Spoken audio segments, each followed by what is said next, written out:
Yeah, so if anybody has any questions, you know, about the UFC or my career or kickbox or anything like that, yes? So, obviously you do mixed martial arts now. What was your initial, like, style? Did you wrestle in high school or did you like fight?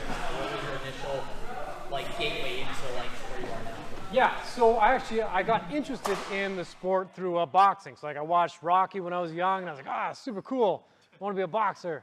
But I grew up in a small town called Huntsville, way up in Canada. So we didn't have any boxing gyms. There was nothing really. So when I turned about 14, I got into high school, and I decided I wanted to, you know, go out and try and find a gym. The only thing I found was a kickboxing club. So I started training in kickboxing. They also did jiu-jitsu. So I did kickboxing and jiu-jitsu. And then that was in 2005, right when the first season of The Ultimate Fighter came out. And I was like, that was the first time I heard of UFC or mixed martial arts. And I was like, wow, this is super cool. I'm already doing the kickboxing and the groundwork with the jiu-jitsu. So I thought I'd just kind of stick with that. And yeah, that's kind of what led me here. Yes? How many days before a fight would you say, So with the UFC, fight week starts usually on Tuesday. So if I'm fighting in Vegas, they'll fly me in Tuesday morning. And now once I'm in Vegas, I'll have my coaches with me, but I don't really have any training partners. So that's when we start to kind of dial it down.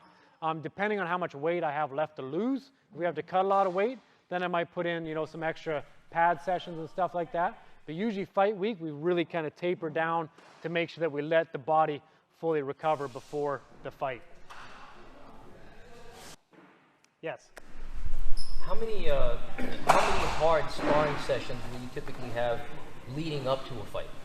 So I usually stick with one hard sparring session a week. And I usually do my hard sparring session with like 16-ounce gloves. We'll have elbow pads and knee pads.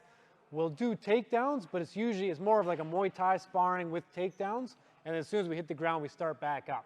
I'll also have a lighter sparring session with the 6-ounce gloves. So if you guys saw me with the T.A.G Muay Thai gloves on, they're a little bit thicker. So those ones, I'll do a lighter MMA sparring where we'll do the takedowns and we'll continue working on the ground, but we take a lot of the power off the strikes just because it's smaller gloves, we don't want to get injured.